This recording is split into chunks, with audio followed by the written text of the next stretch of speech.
Hello, this is Mario Farina. I'll be reading a story to you today entitled A Rose with ESP.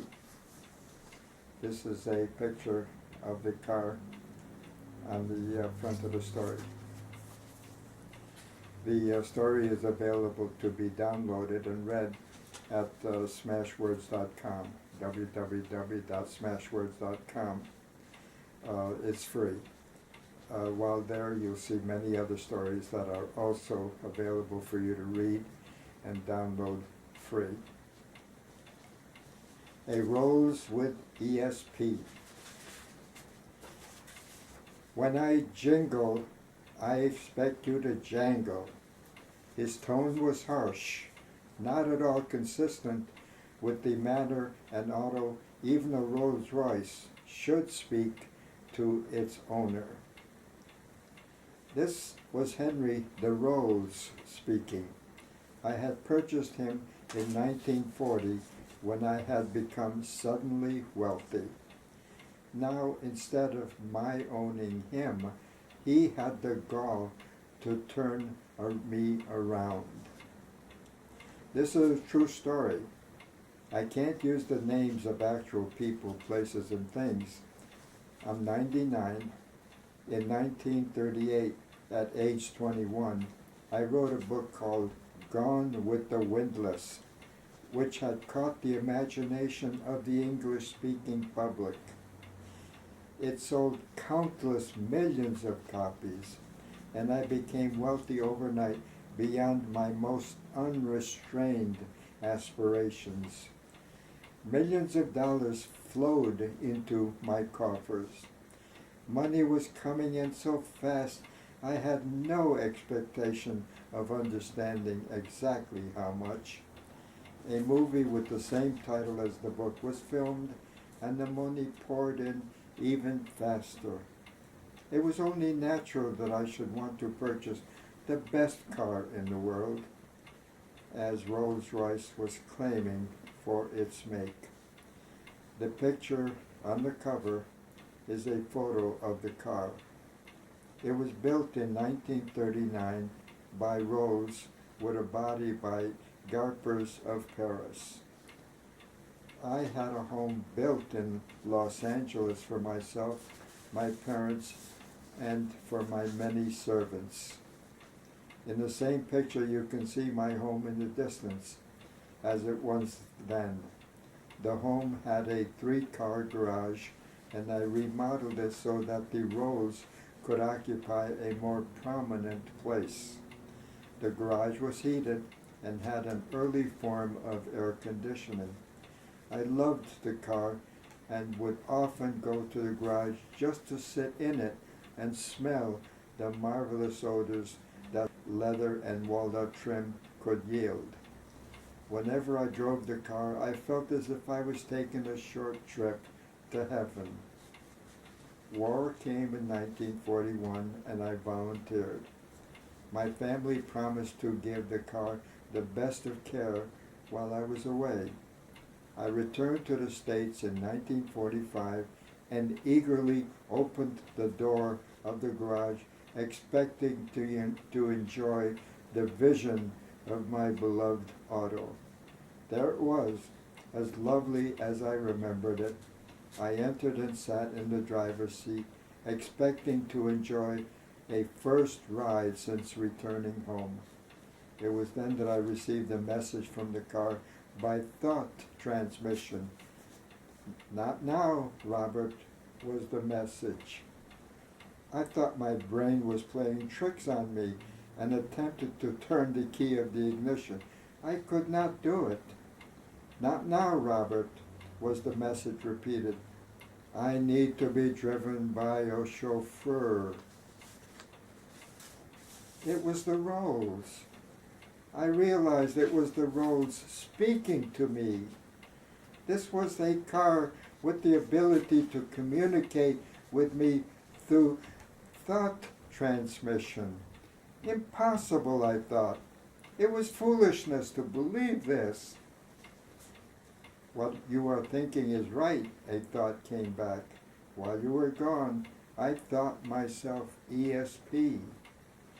My name is Henry, after the renowned king. I'm a Rolls Royce. Rolls Royce autos are always driven by chauffeurs. Exasperated, I exclaimed, Henry, I own you. You need to do my will. I can't accept you as being Henry, the recalcitrant Rolls. What does that long word mean? Henry inquired. Won't do it, I replied. Who ever heard of a car refusing to be driven by its owner? Oh no, Robert, Henry responded tautly. Rolls cars are never owned. They only serve their chosen companions. For the present, you are my chosen companion. But please understand, this relationship is subject to change. Despite the fact that what had transpired was beyond belief, I stopped discussing the matter with Henry and hired a chauffeur. Now I was able to take my first after-wartime ride. The chauffeur did a good job. I sat in the rear seat and enjoyed the ride immensely. When we returned, I asked the driver to park at the entrance to my home and dismissed him. Henry had sent me a thought message during the ride saying he wanted to talk to me. Where did that buffoon get his driver's license? He asked rhetorically. I did not hide my irritation when I demanded, what was the problem? He didn't shift me right, he responded. I have 3 gears forward. There are ideal shift points for a Rolls, which an engine like mine should have, and he obviously does not know where they are, he said. I don't like him. Get rid of him. I wanted to object, but I knew it was futile. I hired a new chauffeur for Henry that he liked better. The next problem came when I started dating Mary Ann Andrews. I had met her at a dance, and we had gone out to dinner several times. Things were getting serious. I don't want you taking this woman in the comfort I provide, Henry announced. What? I yelled. Who I date is none of your business. I won't take her, he screeched back. Use a taxi when she's riding. She sticks one leg under the other on the seat, and this makes me very uncomfortable. What you're demanding is outrageous, I shot back. Rolls-Royce automobiles were not intended to make themselves comfortable. They are supposed to make their passengers comfortable. How dare you suggest anything different? I'm not your ordinary Rolls, Henry barbed back. I'm a Rolls with ESP. I deserve better. Deeply offended by the disobedience of this car, I purchased a 1946 Mercedes-Benz V170 4-door sedan the next day and parked it in the second stall of the garage at home. The yelp from Henry could have been heard to the moon.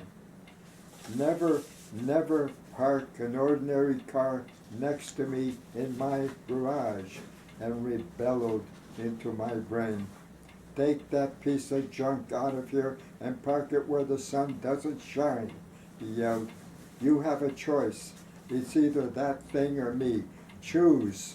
Choose now. The choice was obvious. I took the car back to the Mercedes dealer, losing a bundle. I did take Mary Ann on dates using a taxi a few times after this, but it wasn't long before she pulled down the curtain on our relationship.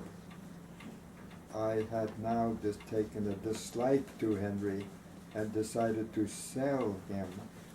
The problem was that when the prospective customers came to inspect Henry, he would cough, sputter, and spit when I started his engine. Prospective customers would not purchase a car that didn't run well.